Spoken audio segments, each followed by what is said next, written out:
기자회견을 열었던 바이든 당선인이 정권 인수를 맡게 될 팀을 발족시켰다고 현지 언론이 보도했습니다. 바이든 당선인은 코로나19 대응을 최우선 국정과제로 삼는 등 트럼프 정부와 차별화에 나섰습니다. 문재인 대통령은 바이든 당선인과 다방면으로 소통해 한반도 평화 프로세스와 비핵화에 진전을 이룰 수 있도록 지혜를 모으겠다고 강조했습니다. 교착 상태였던 방위비 협상도 물꼬가 트일 것으로 기대됩니다. 코로나19 확진자가 이틀째 세 자릿수를 넘긴 가운데 전남 순천에선 한 시중은행발 감염으로 비상이 걸렸습니다. 방역당국은 요양병원 등 감염 취약시설에 대해 선제적 전수검사를 확대 시행하기로 했습니다.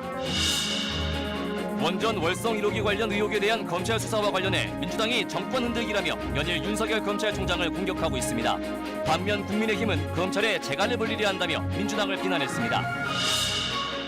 고위공직자 범죄수사처를 이끌 초대 처장 후보 10여 명이 추천됐습니다. 민주당은 신속한 심사를, 국민의힘은 충분한 검증을 주장했습니다.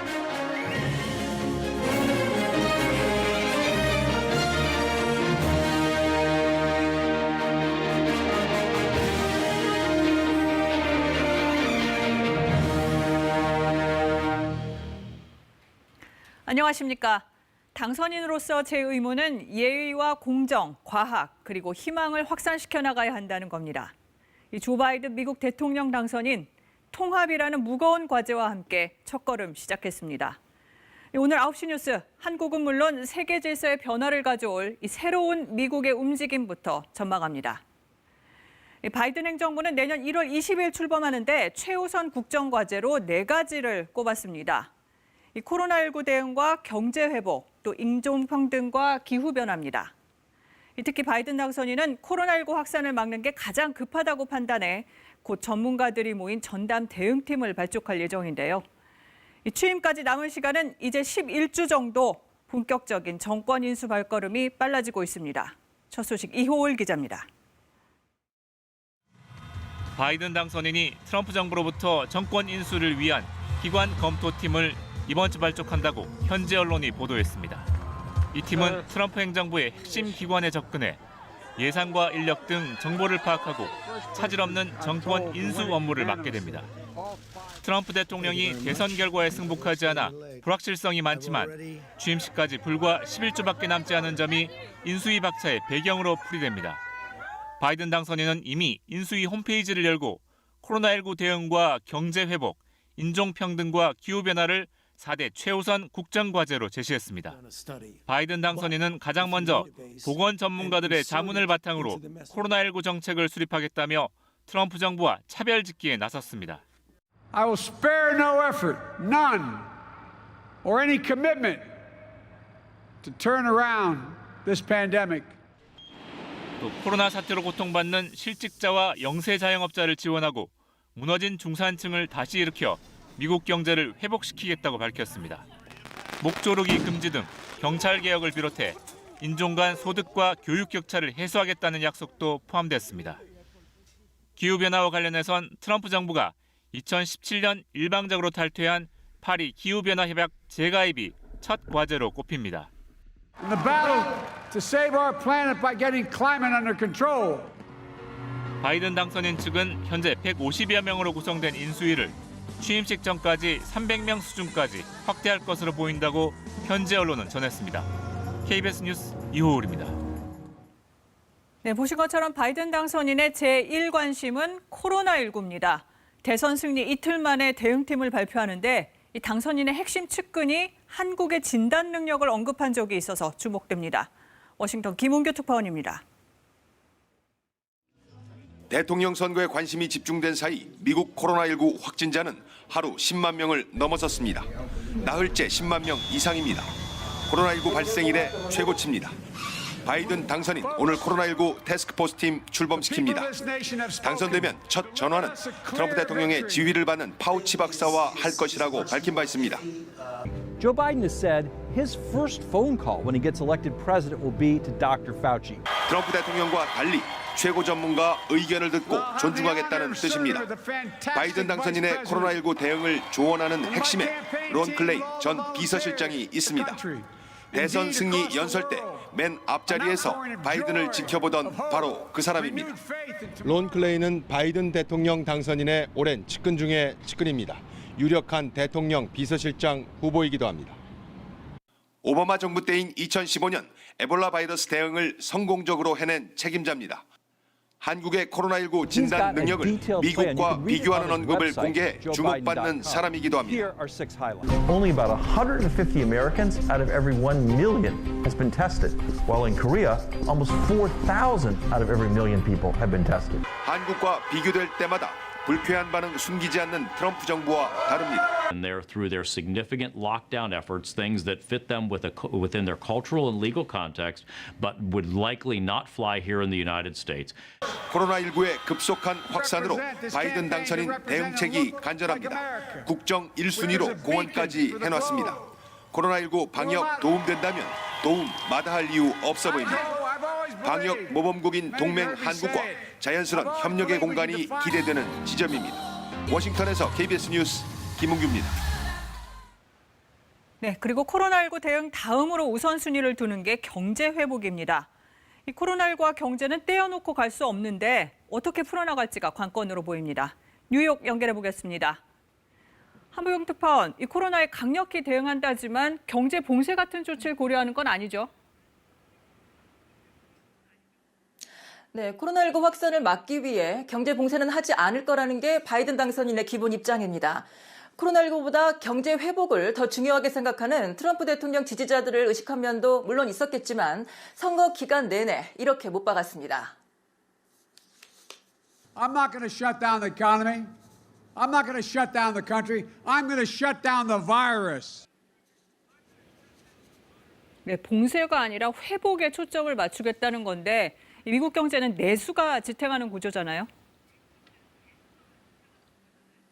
네, 3분기 성장률이 크게 반등했다는 그 가장 큰 이유도 3조 달러 규모의 경기 부양책 때문이었습니다. 돈을 나눠줘서 소비를 늘린 겁니다. 코로나19가 확산하는 가운데 사실 이 흐름이 꺾이지 않기 위해선 돈을 푸는 것 말고는 별 뾰족한 방법이 없습니다. 그래서 발등에 떨어진 가장 급한 불도 추가 부양책 타결인데요. 의회에서 현재 협상 중인데 이게 언제 타결될지에 대해 미국인들뿐만 아니라 전 세계 경제가 관심을 갖고 있습니다. 바이든 당선인은 주정부 지원, 실업보험 확대 등에도 연방정부 예산을 적극적으로 투입하겠다고 밝히고 있습니다. 네, 그렇게 하면 경제 지표는 나아질 수 있겠지만 나라 재정은 어떻게 합니까? 네, 내년 9월에 미국의 정부 부채가 국내 총생산, 그러니까 GDP를 넘어설 거란 전망이 나오고 있습니다. 다시 말해서 나라 빚이 버는 돈보다 많아진다는 얘기인데요. 바로 이 부분 우려를 덜기 위해서 바이든 당선인은 세금을 더 걷겠다고 하고 있습니다. 트럼프 대통령이 대폭 낮춰놓은 법인세율을 다시 올리고요. 최고소득세율도 더 끌어올릴 예정입니다. 다시 말해서 부자와 기업들한테 세금을 더 걷어서 나라 재원을 늘리겠다는 건데요. 하지만 해외로 나가 있는 미국 기업들 다시 돌아오게 하는 이른바 리쇼어링 정책도 바이든 당선인의 중점 정책이어서 법인세율 올리는 게 그리 녹록치는 않아 보입니다. 지금까지 뉴욕에서 전해드렸습니다. 이렇게 바이든 당선자는 정권 인수 작업을 서두르고 있는데 트럼프 대통령은 아직도 우편 투표가 사기라면서 승복하지 않고 있습니다. 백악관은 물론 친정인 공화당 안에서도 이런 트럼프 대통령에 대해서 입장이 엇갈리고 있습니다. 워싱턴에서 서지영 특파원의 보도입니다. 패배를 인정하지 않고 있는 트럼프 대통령은 이틀 연속 골프장을 찾았습니다. 트럼프 대통령은 대선 결과에 대해 우편 투표가 사기라는 자신의 입장에 동조하는 언론과 측근들의 동영상을 리트윗했습니다. 폭스뉴스에 출연해 우편 투표의 논간에 대해 말할 것이라는 트윗도 올렸습니다. 공화당 내에선 소송전에 동조하는 의견과 투표 결과에 승복해야 한다는 엇갈리는 입장이 나옵니다. If Republicans don't challenge and change the U.S. election system, there'll never be another Republican president elected again. President Trump should not concede. A number of people also did congratulate the president elect, and hopefully the president's team will do the right thing in the end. 백악관 내부 사정도 복잡합니다. 개인 변호사인 줄리아니를 비롯해 대통령의 두 아들은 강경 입장인 반면 멜라니아 여사와 사위인 쿠슈너 백악관 선임보좌관은 출구 전략을 찾고 있다고 현지 언론들은 전했습니다. 펜스 부통령도 4일 이후 모습을 보이지 않고 있습니다. 차기 대선 출마를 염두에 둔 거리두기 행보라는 분석이 나옵니다. 트럼프 대통령은 끝까지 싸우겠다는 의지를 굽히지 않고 있지만 바이든 당선인에 대한 각국 정상의 축하가 이어지는 등 입지는 갈수록 좁아지고 있는 분위기입니다. 워싱턴에서 KBS 뉴스 서정입니다. Then we must accept this result and then look to the future. I hope that he will be a successful president for all Americans. 네, 지난 2016년 힐러리 클린턴 후보는 패배를 인정하면서 통합을 강조한 연설로 큰 박수를 받았습니다. 민주주의의 상징 미국 대선은 늘 이런 승복 연설로 마무리가 됐죠.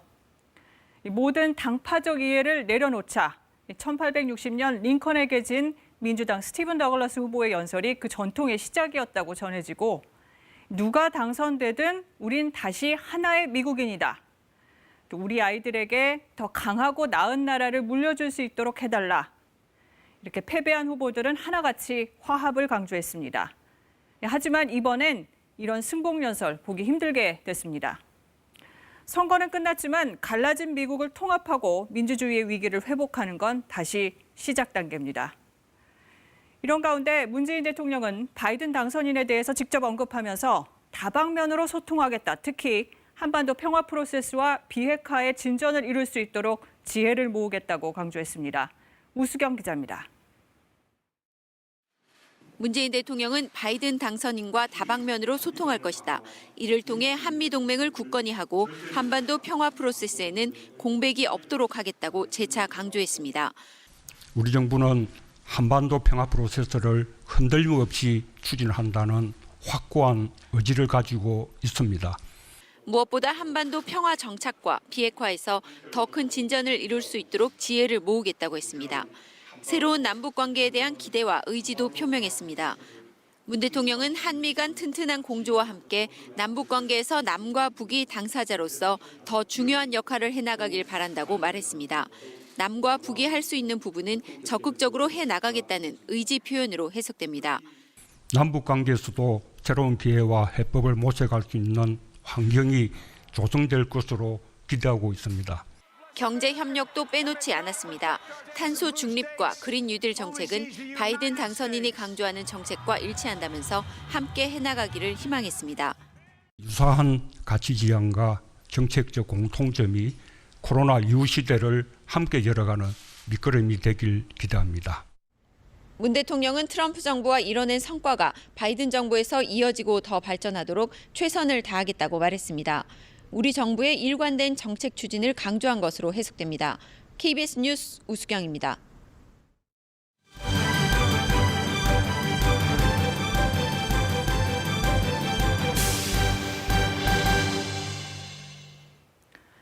바이든 시대의 개막은 그렇다면 한반도 문제에 어떤 영향을 미칠지 현안별로 점검해 보겠습니다. 오늘은 먼저 1년 넘게 협상에 진전이 없는 방위비 분담금 문제 짚어봅니다.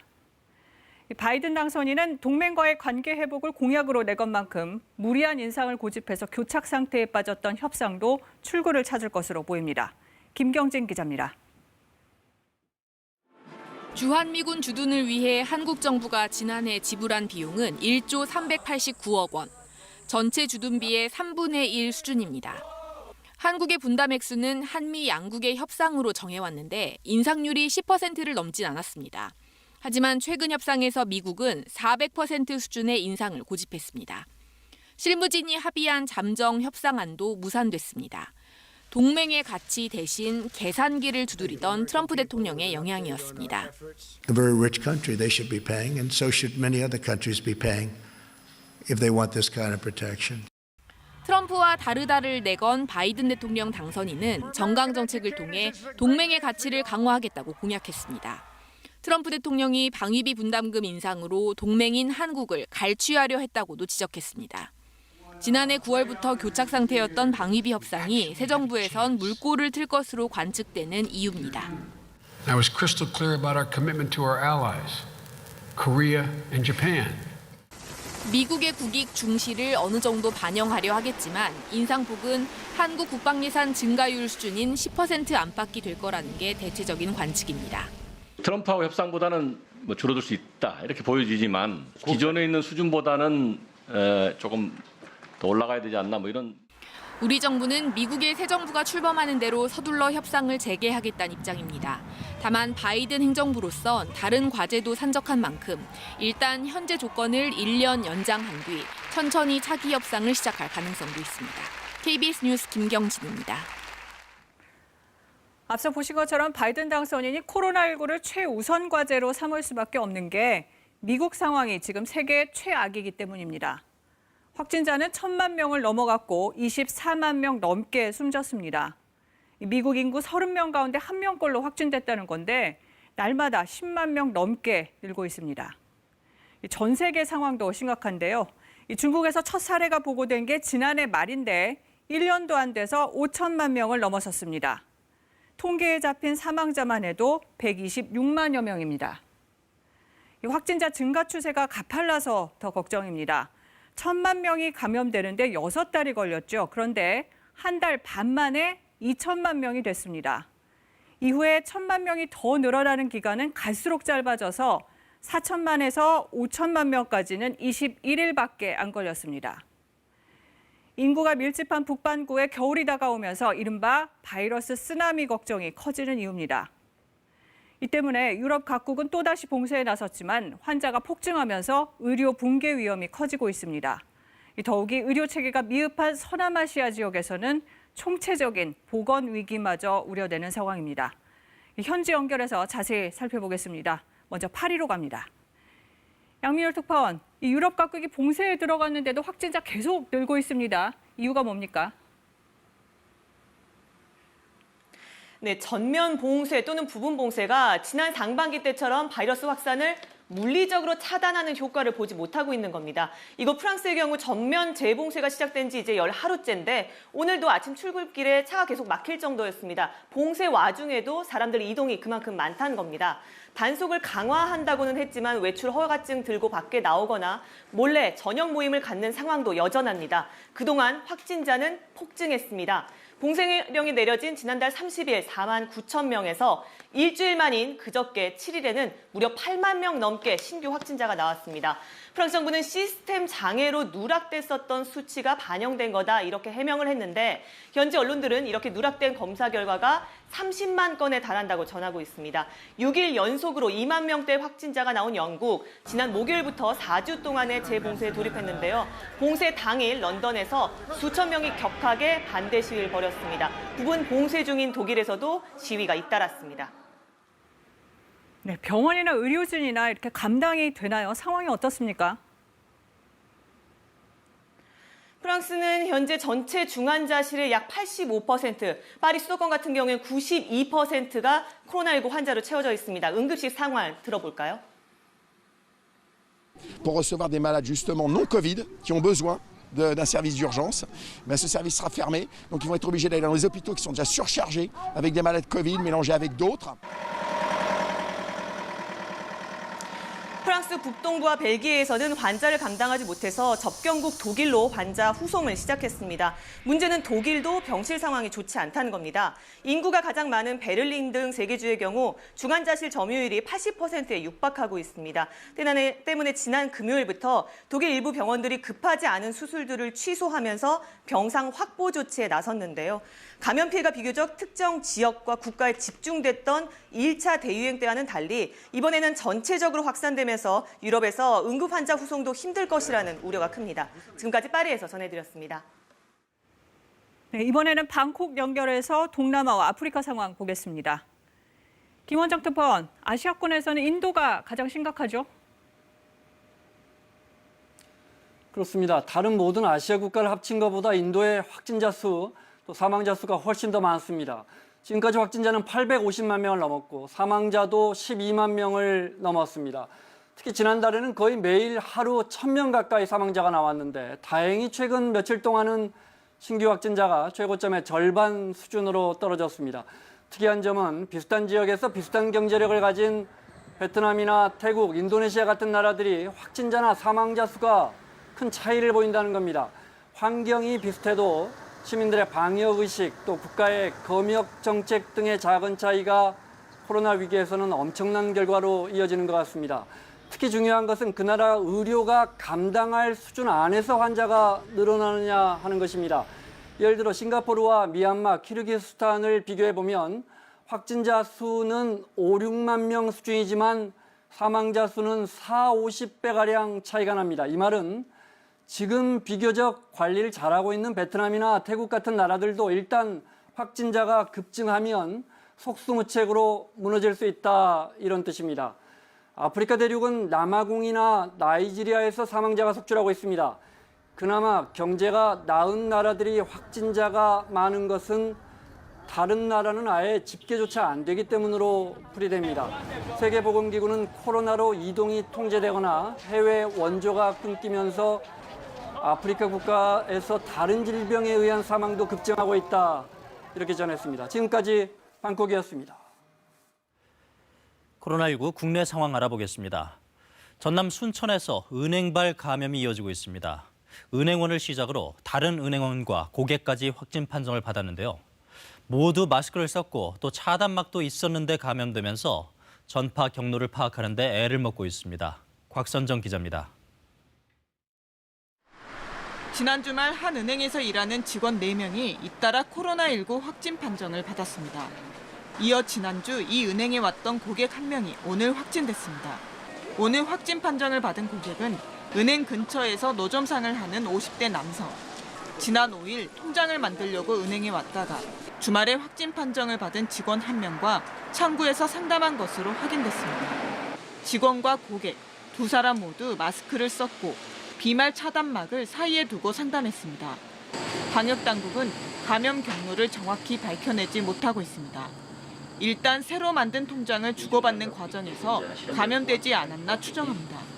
또 천장에 달린 난방기기를 통해 바이러스가 퍼졌을 가능성도 살펴보고 있습니다. 이 경우 검사 대상이 많아집니다. 방역당국은 지난 3일부터 나흘 동안 은행에 왔다 간 사람 1000여 명을 모두 검사하기로 했습니다. 또 은행 내부 CCTV 화면을 보면서 확진자들의 이동 동선을 분석하고 있습니다. 그러니까 은행 창구 직원 이 네 분이 다른 경로를 통해서 감염도 될 확률도 있다고 보거든요. 네 분에 대한 TBS 추적을 하고 있습니다. 오늘 확진된 50대 은행 고객은 지난 나흘간 노점상을 계속하면서 손님들과 접촉한 것으로 조사됐습니다. 노점을 통한 전파 가능성도 있다는 얘기입니다. 진짜 불안하죠. 더군다나 옆에서 바로 나 옆에서 그래놓은 게는 더군다나 무슨 사람들이 난단 옆이잖아. 아예 그 장사한데 아예 장사 안 돼버리지. 전남 순천시는 지난 8월 서울을 다녀온 주민이 확진되면서 열흘 동안 60명이 넘게 감염됐지만 가까스로 방역에 성공했습니다. 이번 은행발 집단 감염으로 코로나가 다시 유행하지 않을까 주민들 걱정이 큽니다. KBS 뉴스 박선정입니다. 국내 신규 확진자는 이틀째 세 자릿수로 이중 국내 발생은 99명입니다. 수도권 집중이 여전한 상황에서 강원과 충남, 대구 등에서도 소규모 집단 감염이 잇따르고 있습니다. 현재 전국 대부분 지역에는 개편된 거리 두기 1단계가 적용되고 있는데요. 하지만 다수의 확진자가 나온 강원도 원주시는 1.5단계로 격상을 검토하고 있고 충남 천안과 아산도 1.5단계를 유지하고 있습니다. 방역당국은 확산세를 막지 못하면 일상이 더 힘들어질 수 있다며 요양시설 등 감염 취약시설에 대한 선제적 전수검사를 강화하기로 했습니다. 보도에 김민혁 기자입니다. 대구시 동구에 있는 한 다방 입구입니다. 출입문이 굳게 닫혀 있습니다. 이곳 다방 운영자 A씨가 지난 6일 코로나19에 확진됐는데 A씨를 포함해 방문자 6명, 방문자 가족 2명 등 관련 확진자가 최소 10명이 나왔습니다. 동절기가 되면서 실내로 어른들이 소모임을 할 수 있기 때문에 여기서 마스크 쓰기라든지 음식물 섭취를 자제하시고. 강원도 원주에서는 의료기기 판매업과 관련한 또 다른 집단 감염이 확인됐습니다. 직원과 방문자, 가족 등으로 감염이 번지면서 누적 확진자가 16명이 됐습니다. 최근 닷새간 30명이 넘는 확진자가 생긴 원주시에선 거리두기 격상을 고민 중입니다. 신규 감염이 잇따르면서 국내 발생 환자 수는 5주 연속 증가세입니다. 지난달 첫째 주엔 60명이 채 안 됐다가 그 다음 주 60명을 넘더니 넷째 주엔 75명, 이달 들어선 90명에 육박하고 있습니다. 수도권뿐만 아니라 전국에서 감염 사례가 잇따르고 있는데 소규모의 산발적인 발병은 감염원을 찾아내 대처하기가 더 힘듭니다. 이러한 소규모 유행은 감염원 규명이 어렵고 발생 환자 수 대비 조치 범위도 넓어 유행 차단을 위한 노력이 필요합니다.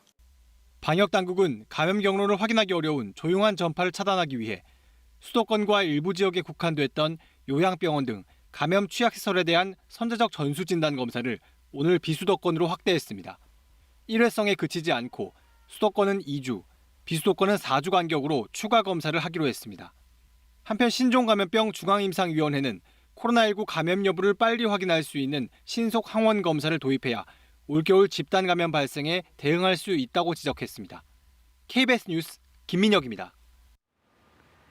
월성원전 1호기 관련 수사를 두고 윤석열 총장에 대한 민주당의 비판 강도가 갈수록 세지고 있습니다. 국민의힘은 4대강 수사를 요구했던 민주당이 원전 수사는 못하게 한다며 반발했습니다. 김지숙 기자가 보도합니다.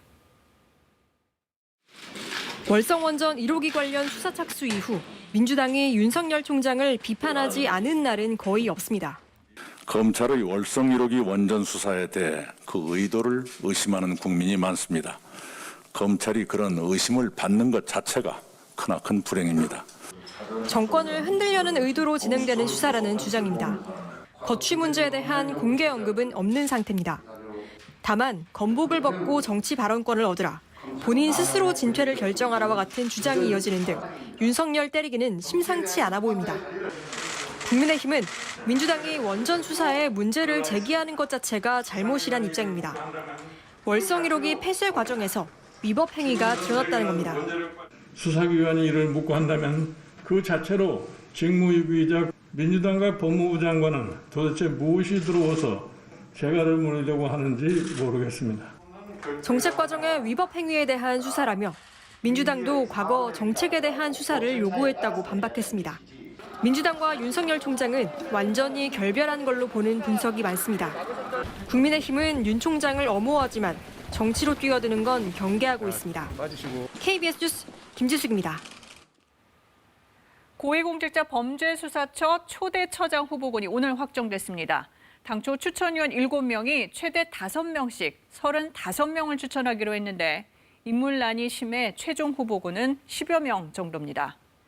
이 후보 명단을 공개할지 말지를 두고도 눈싸움이 치열했는데 지금까지 밝혀진 건 민주당 추천 2명, 국민의힘 추천 4명, 대한변호사협회 측 3명입니다. 당장 이번 주 첫 심사를 앞두고 거부권을 가진 국민의힘은 충분한 검증을 주장하고 있습니다. 심사 과정이 만만치 않을 거란 걸 보여주는 대목입니다. 신지혜 기자가 보도합니다. 초대 공수처장 후보는 일단 10여 명으로 압축됐습니다. 민주당 측은 권동주, 전종민 변호사를, 국민의힘 측은 김경수 전 고검장, 강찬우, 석동현 전 검사장, 손기호 변호사를 추천했습니다. 국민의힘 측 후보는 4명 모두 검찰 출신이지만 민주당 측은 비검찰 출신을 추천해 대조를 보였습니다. 대한변협 측 후보는 김진욱 헌법재판소 선임연구관, 이건리 국민권익위 부위원장, 한명관 전 서울 동부지검장입니다. 추미애 장관과 조재현 법원행정처장 추천 후보는 알려지지 않았는데 여야 추천위원들도 명단을 못 밝히겠다고 했다가 후보 마감 직후에야 공개했습니다. 정치적 부담이 큰 자리여서 후보 제안을 고사하는 사람이 많았던 데다 개개인이 정파적 공격을 받을 가능성도 높아 후보를 미리 공개하기 부담스러웠던 거로 보입니다. 민주당은 후보군 윤곽이 드러난 만큼 신속하게 심사하자고 강조했습니다. 공수처의 조속한 출범을 바라는 국민의 기대를 더는 저버리지 않도록 이달 안에 공수처장이 임명되기를 바랍니다. 반면 국민의힘은 벌써 거부권을 거론하며 충분한 검증이 필요하다고 맞섰습니다. 바늘 허리에 끼어서 쓸 수 있습니까? 우선 우리 당에 거부권이 있는 것이고 거부권을 행사하려면 충분히 검증이 돼야 하지 않겠습니까? 첫 심사는 오는 13일. 추천위는 당일 하루 종일 심사를 하기로 하고 다음 회의 일정도 잡지 않았습니다. 대통령에게는 최종 2명이 추천됩니다. KBS 뉴스 신지혜입니다. 2002년 대선 때 노무현 후보의 공약에서 시작된 신행정 수도. 하지만 2004년 헌법재판소가 관련 법안이 위헌이라고 결정했죠. 이후 입법, 사법, 행정 3부를 다 옮기려던 본래 계획은 행정부만 옮기는 것으로 규모가 줄어 지금의 세종특별시가 만들어졌습니다. 이 문제가 올해 총선 이후 다시 불붙었습니다. 지난 7월 민주당 김태년 원내대표의 청와대와 국회를 옮겨야 한다는 발언이 기폭제가 된 것인데요. 행정수도 완성 추진단을 꾸린 민주당은 본회의장과 의장실을 빼고 국회를 세종시로 옮기는 방안을 검토하고 있는 것으로 알려졌습니다. 이에 국민의힘 주호영 원내대표는 국민 동의 없이 국회를 통째로 옮겨서는 안 된다며 반발했는데요. 행정수도 이전과 관련한 정치권의 동향을 조정아 기자가 보도합니다.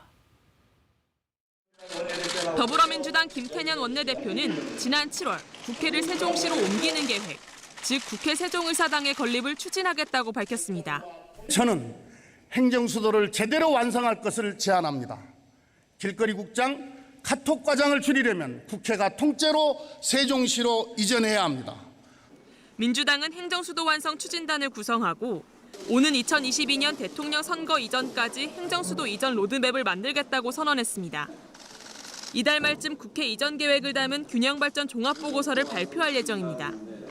청와대를 제외하고 국회를 옮긴다는 것이 핵심 내용. 국회는 본회의장과 의장 집무실을 빼고 상임위와 부속부서를 모두 세종시로 이전하는 방안을 담고 있는 것으로 알려졌습니다. 국회의 상징인 본회의장을 서울에 남기는 것은 위원회 소지를 줄이기 위해서입니다. 국민의힘은 국회를 통째로 옮기는 방안에 찬성할 수 없다고 반대했습니다. 또 국민적 동의를 얻어야 함에도 불구하고 민주당이 은근슬쩍 이름은 세종본원이라 하면서 실질적으로 본회의장만을 남겨놓는 사실상 이전을 편법으로 추진하고 있습니다.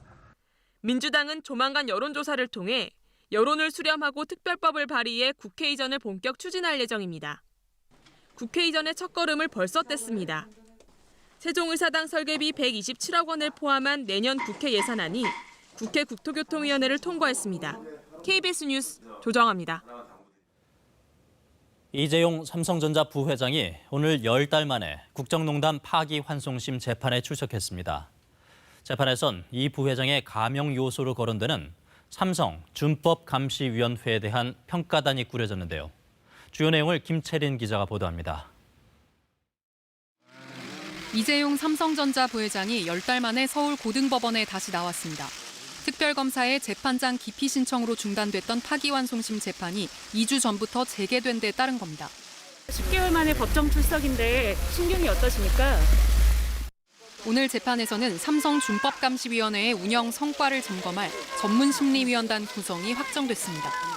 박근혜 전 대통령 탄핵 심판의 주심을 맡았던 강일원 전 헌법재판관과 법무법인 율촌 소속 김경수 변호사, 참여연대의 홍순탁 회계사 등 3명입니다. 강 전 재판관은 재판부가, 김 변호사와 홍 회계사는 이 부회장 측과 특검 측이 각각 추천한 인물입니다. 전문심리위원단이 중요한 건 이들의 의견이 이 부회장의 형량에 영향을 줄 수 있기 때문입니다. 앞서 삼성은 뇌물범죄에 대한 재발방지책을 마련해달라는 재판부의 주문에 따라 올해 초 준법감시위를 만들었습니다. 재판부는 준법감시위가 실효적으로 운영된다면 이는 범행 후에 진지한 반성에 해당돼 이 부회장 등 삼성 임원들의 감형 요소로 고려할 수 있다는 입장입니다. 3명의 위원은 준법감시위의 실효성과 지속 가능성을 점검한 뒤 3주 뒤 재판에서 직접 평가 의견을 발표할 예정입니다. 특검은 반발하고 있습니다. 특검은 이 사건이 우리 사회의 경제 질서의 시금석이 될 것이라며 3주 안에 철저한 점검이 가능할지 의문이라고 했습니다. 또 재판부가 준법감시위에 과도한 가치를 두는 건 아닌지 의구심이 든다고 강조했습니다.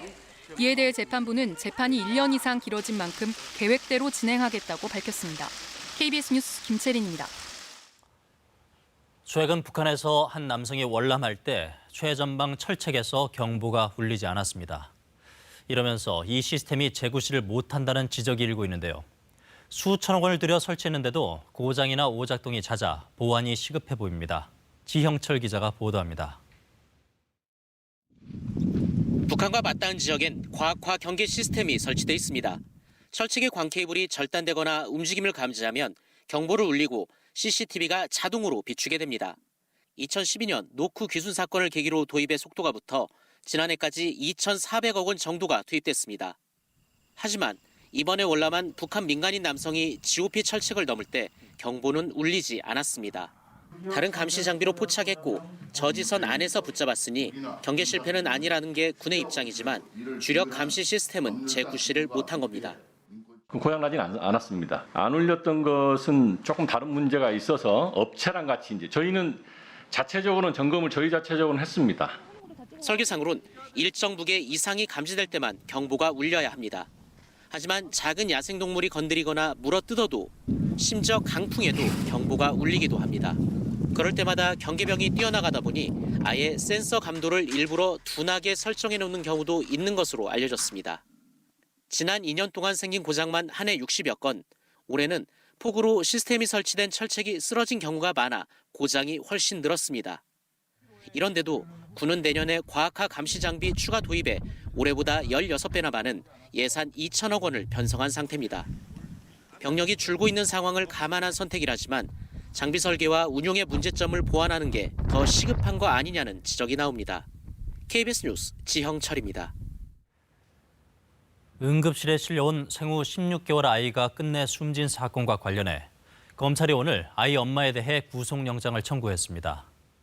그런데 학대 의심 신고가 앞서 3차례나 있었던 것으로 확인돼 부실 대응 지적이 일고 있습니다.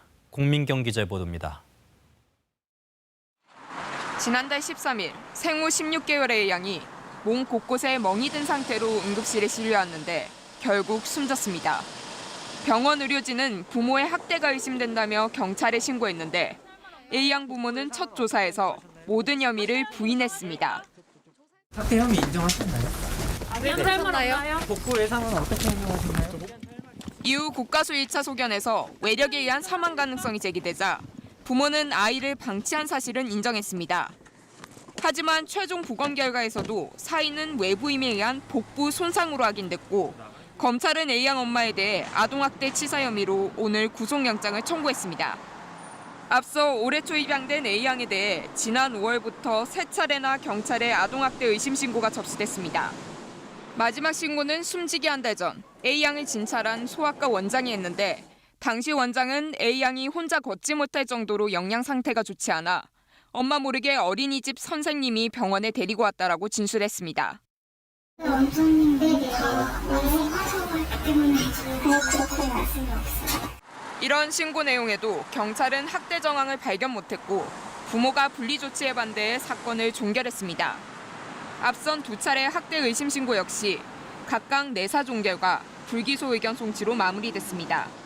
A양에 대한 3차례의 학대 의심 신고를 제대로 살펴봤다면 사망까지 이르지 않았을 것이란 지적이 나오는 이유입니다. 이에 대해 경찰은 아동학대 신고와 현장 조치에 대한 제도 개선을 검토하고 있고 당시 담당 경찰관에 대해선 감찰 중이라 밝혔습니다.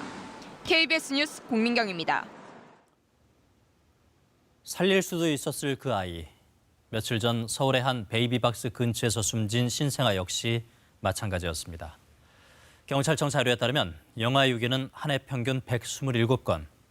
사흘에 한 번꼴로 갓 세상에 나온 아기들이 버려집니다.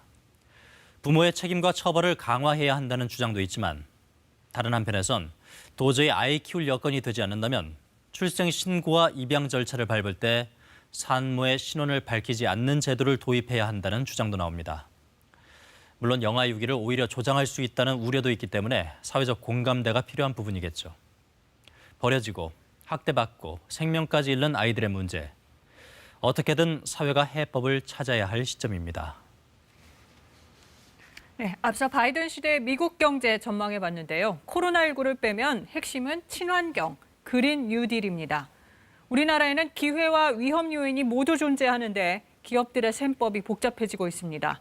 정유진 기자의 보도입니다. 대대적인 전기차 전환, 공공충전소 50만 개 설치, 이 같은 친환경 인프라 건설에 2,200조 원을 쏟아붓겠다는 게 바이든의 그린 뉴딜입니다. 우리나라 그린 뉴딜 정책의 30배에 이르는 규모입니다. 세계 시장 점유율이 급증하고 있는 이른바 K-배터리 업계와 우리 태양광 업계에는 호재가 될 것이란 전망이 지배적입니다. 실제로 한국 배터리 업계는 이미 미국 조지아와 오하이오 등에 생산 공장을 짓고 있습니다. 바이든은 캘리포니아식 연비 규제를 도입한다고 얘기를 했습니다. 유럽식 규제만큼이나 아주 강한 제도이기 때문에 미국의 전기차 시장이 단기간에 상승할 수 있을 것 같고요. 그러나 바이든의 이른바 바이 아메리카, 즉 미국 내 생산 제품 구매 장려 정책이 변수입니다. 미국 내 전기차 생산 공장이 없는 우리 완성차 업계는 고민이 깊을 수밖에 없습니다. 오히려 강화된 환경 규제만 받는 상황에 놓일 수 있기 때문입니다. 이게 환경보호라는 건 또 환경 규제를 기반으로 하는 거기 때문에 기존의 전통 산업들은 이제 이런 어떤 규제 수준에 좀 맞추고 하려면 사실 좀 부담이 생길 것 같습니다. 철강과 석유화학 등 국내 다른 주력 수출업계도 대응책 마련이 시급한 이유입니다. 바이든의 그린 뉴딜, 우리 산업계엔 기회도 위기도 될 수 있습니다. KBS 뉴스 정유진입니다. 바이든 당선인은 지난해 트럼프 대통령이 탈퇴했던 파리 기후협약에도 즉시 복귀하겠다는 뜻을 밝혔죠. 국내 환경 정책에는 어떤 영향을 미칠지 이어서 양민철 기자가 보도합니다. 지구 온도가 산업화 이전보다 섭씨 2도 이상 오르지 않게 온실가스 배출을 줄이자며 2015년 체결된 파리 기후협약. 지난해 트럼프 행정부는 이 협약에서 탈퇴했지만 대선 개표가 한창이던 지난 4일 바이든 당선인은 파리 협정 복귀를 약속했습니다. 대통령 인수위도 2050년까지 탄소 순 배출량을 0으로 만드는 탄소 중립을 목표로 삼는 등 기후위기 변화 대응은 바이든 시대 미국의 핵심 과제로 떠오르고 있습니다. The oil industry pollutes significantly because it has to be replaced by renewable energy. 이에 따라 바이든 행정부는 탄소 배출량을 더 줄이라고 우리나라를 압박할 수 있습니다. 정부가 오는 2050년 탄소 중립을 선언했지만 당장 10년 뒤인 2030년에 온실가스 국가 감축 목표도 아직 불투명하기 때문입니다. 5년 안에, 10년 안에 이런 과감한 탈탄소 계획 이런 게 아직은 부족하고요. 그래서 대표적으로 석탄 발전이라든지 내연기관차 같은 주요 배출원에 대한 어떤 감축 로드맵 이런 게 아직 명확하지가 않습니다. 기후위기의 주범으로 꼽히지만 여전히 국내 발전의 40%가량을 담당하는 석탄 발전도 걸림돌입니다. 비중은 장기적으로 줄지만 2034년에도 석탄 발전 비중이 가장 높은 만큼 향후 석탄 관련 사업에 지원 중단 요청을 받을 수도 있다는 겁니다. 특히 탄소 배출 제로를 달성하기 위해선 생활 방식을 바꿔야 한다는 요구도 커질 것으로 보입니다. We didn't care about our planet Earth. The main reason why Koreans have been blamed as climate villain. 바이든 당선인이 탄소 배출이 많은 국가의 제품에 관세 부과 가능성까지 시사한 만큼 우리 정부도 이에 대한 대응이나 지원 대책을 마련해야 한다는 지적도 있습니다. KBS 뉴스 양민철입니다. 이른바 태움이라고 하죠. 의료계 내부의 직장 내 괴롭힘 문제 다들 기억하실 겁니다. 지난해 서울의료원에서 한 간호사가 태움으로 고통받다 극단적인 선택을 했는데요. 이 간호사의 죽음이 산업재해로 인정됐습니다. 김지숙 기자입니다. 무서운 분위기 때문에 일을 못하겠다. 커피 타다가 혼났다. 외롭고 서럽다. 고 서지윤 간호사가 지난해 1월 스스로 목숨을 끊기 전 가족들에게 보낸 메시지입니다. 유서엔 병원 사람들의 조문도 받고 싶지 않다고 적었습니다. 네가 일을 그렇게 잘해 하면서 대놓고 그랬을 때 그 아이가 얼마나 힘들었을까. 제가 될 때까지 못 살게 군다는 이른바 태움. 진상대책위는 이 같은 직장 내 괴롭힘이 죽음의 원인이며 공공의료기관에서 벌어진 중대 사건이라고 규정했습니다. 근로복지공단도 유족들의 산재 신청 6개월 만에 서 간호사의 사망이 업무상 재해라고 인정했습니다. 공단은 업무와 직장 상황과 관련돼 서 간호사가 정신적 고통을 겪었음이 인정되고 업무상 과로와 스트레스가 누적돼 정상적인 인식 능력이 저하된 상태에서 극단적 선택을 한 것으로 보는 게 타당하다고 설명했습니다. 유족과 시민단체는 여전히 서울의료원에서는 태움이 존재하고 있다면서 간호사의 근무 여건 개선을 촉구했습니다. 변하는 게 없는데 앞으로 또 지훈이 같은 아이가 또 나온다고 생각을 하면 그게 저는 마음이 아프죠. 우리 지훈이가 그런 일이 없기를 바랄 텐데. 지난해부터 직장 내 괴롭힘 등으로 인한 정신질병의 인정 기준이 구체화된 이후 산재 인정 건수도 크게 증가하고 있습니다. KBS 뉴스 김지숙입니다. 렌터카로 고의적인 교통사고를 낸 뒤 보험금을 타내는 사기 범죄가 끊이지 않고 있는데요. 20대 남성이 보험 사기로 불구속 입건된 뒤에도 2차례나 더 같은 범행을 저지르다 경찰에 붙잡혔습니다. 한솔 기자입니다. 외제차 한 대가 옆 차선에서 좌회전하는 승용차를 바짝 따라가다 우측 뒷부분을 들이받습니다. 흰색 승용차도 앞서가던 차량 뒤 범퍼를 들이받습니다. 단순 사고처럼 보이지만 좌회전 시 차선을 이탈해 옆 차선에 걸친 앞차량을 골라 고의로 들이받은 사고입니다. 차량 운전자는 22살 A씨. 렌터카를 빌린 뒤 2명에서 많게는 5명까지 동승자를 태워 보험금을 머릿수대로 챙겼습니다. 쌍방과실이 인정돼 보험금이 지급된다는 점을 노린 겁니다. A씨는 지난 4월에도 이 같은 보험 사기 혐의로 경찰에 불구속 입건된 뒤에도 지난 7월까지 공범을 모집해 2차례 더 범행을 이어갔습니다. A씨가 고의 사고 9건을 내 챙긴 보험금은 모두 8,200만 원에 달합니다. 고의 교통사고를 내고 구속된 건이 없기 때문에 주변에 구속된 사람이 없었나 봐요. 그러다 보니까 계속 죄의식 없이. 경찰은 범행을 주도한 A씨에게 구속영장을 신청했고 공범 14명을 불구속 입건했습니다. 10대 후반에서 20대 초반 젊은 층들이 개별 건당 이제 보험 사기 편취 금액은 크지는 않은데요. 주로 이륜차 및 렌터카를 이용해서 보험 사기를 하는 좀 추세가 많이. 고의 충돌 사고로 적발된 사기 범죄자는 2018년 5,400여 명에서 지난해 6,700여 명으로 23% 이상 늘었습니다. KBS 뉴스 한솔입니다. 일본군 위안부 피해 할머니의 사연을 글과 그림으로 풀어낸 한국 작가의 작품이 세계적 찬사를 받고 있습니다. 만화 분야의 오스카상으로 불리는 하비상을 수상하는 쾌거를 거둔 김금숙 작가를 김석 기자가 만났습니다. 코로나19 여파로 사상 처음 온라인으로 진행된 세계 최대 만화축제 뉴욕 코미콘. 만화계의 오스카상으로 불리는 하비상 최우수 국제도서 부문 수상작으로 한국 작가의 작품이 호명됩니다. And the winner is Grass by Keum-suk Gendry Kim. Congratulations. 한국 작가로는 사상 처음입니다. 제 책을 번역가인 좌넷 홍에게 감사드립니다. 하비상 수상은 큰 영광에 감사드립니다. 수상작 풀은 일본군 위안부 피해자의 삶을 그린 작품. 학교에 가고 싶었던 꿈 많은 소녀.